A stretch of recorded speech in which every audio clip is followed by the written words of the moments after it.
of legislation with cryptocurrency or any other digital currency that's currently around. Unlike the US, they already have platforms in place to be able to tax this certain investment. So very quickly, since we don't have a lot of time, maybe 30 seconds to a minute. So anyone can start first. My children are in cryptocurrency and they're doing good with it. And I should say that legislation is not necessarily to regulate, because the nature of the currency is actually crossing borders of regulations. For me, the purpose of such legislation in the future is actually to enable it and explore and facilitate the power that it could bring to our people and to our economy in getting into what could be the future currency of the world. It's more of an enabling rather than a regulating legislation, so to speak. Okay. May I say something? Yes, Dr. Okay. Go ahead. Yeah, I have to admit I'm not very knowledgeable on cryptocurrency. However, I need to study it more. But yes, it is there. We must also be able to get something for the country, because people are using it, making money. Now, how does the country also benefit? Because we need to also, if people are making money using our resources and our, doing business using a certain currency, how do we now make the most of it? But I need to study it more to be able to legislate. I agree. Okay. Mr. JV, do you have any response to this trend of crypto? Well, sometimes we have to embrace technology, if it will help in our business or make it more convenient for us. But sometimes technology overtakes legislation. So just like Dr. Padilla, I'm not really knowledgeable much in cryptocurrency. So we have to study this further to make sure, that the proper laws and framework will be in place in the future. So again, it's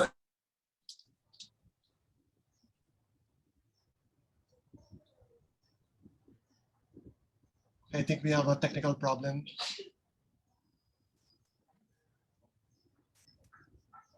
Okay, does anyone else have insights regarding this? Oh, yeah, there you go. Ako siguro. Okay, attorney. Ako ba? Ako na siya. Short lang kasi hindi rin po familiar with cryptocurrency, kaya dapat aralin. Pero kung ang punot dulo nito ay tax, lalong dapat aralin. Kasi I have to admit, allergic to tax. If you see government committing corruption left and right, parang saan pupunta ang another additional tax? In fact, I'm very worried na itong trillion peso, I mean, the president borrowed almost 7 trillion pesos na, and it will be about 13 trillion peso loans by 2013. He doubled the loans of the 6 previous presidents na nang umupo siya sa 2016, 6 trillion na ang utang, pag-alis niya 13 trillion na. So I'm very worried na taxation na naman ang resolution nito. So yeah, we need to study that, but if only probably to regulate the rights and obligations of those involved in it, probably para naman ma-ensure na ma-protection na naman kung sakasakali ang mga na dehado o na fraud o na loko doon sa cryptocurrency. Maraming salamat po. All right, Attorney Diokno, your turn. Before we undertake any legislation on the matter, I think we should first conduct a survey of the other countries and how they have legislated and addressed this issue. Then we would be in a better position to really decide for ourselves whether it's something we should pursue.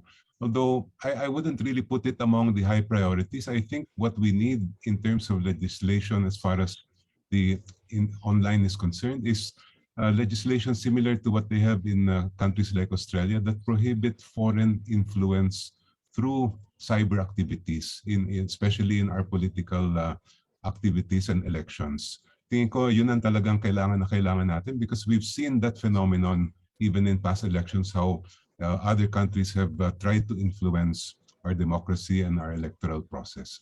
Thank you. Right. Actually, before I give the floor to Mr.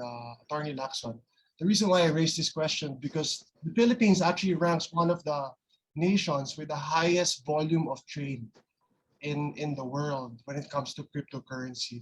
And given that there are a lot of legislation already in place, crypto is very new to not just me but to all of us. And and given that nature that there have been a lot of laws already legislative or written, this is something that we have to look into as well, just like the whole world is doing. So go ahead, Attorney Lacson, for your comment. Thank you. Normally, the nature of the law is that it is remedial. Ibig sabihin, kung meron ng problema, tsaka tayo papasa ng batas. Normally. So right now, kung wala pang lumalabas na problema dyan, I think it's too early, it's premature to even think of legislation about it. No? So premature pa at this point in time. Pangalawa, I think we have to listen to the central bank or other financial institutions, experts in our country on that matter. So we need to, tama yung sinabi ni Attorney Chel, we need to siguro alamin natin yung mga nangyayari sa ibang bansa on how they address these issues. Yun lang po. No? But at this point in time, I feel it is premature pa siya.